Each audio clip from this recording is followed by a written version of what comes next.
তবে ভাই আপনি কিন্তু একদম ফাড়াই দিচ্ছেন ভাই গুলো, মানে এই রাজ্য রাজকন্যা সব আপনি দখল করে ফেলছেন ভাই। ঠিক কইছি নাকি ভাই?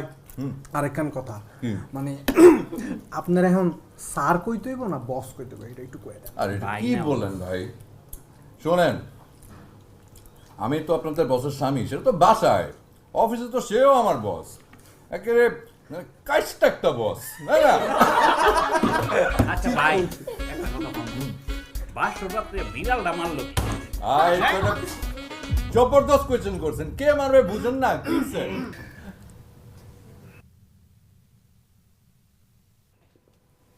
কি ডার্লিং, সরি সরি, আপনি তো আবার এখানে আমার বস। তা বস কি করতে পারি আপনার জন্য বলুন।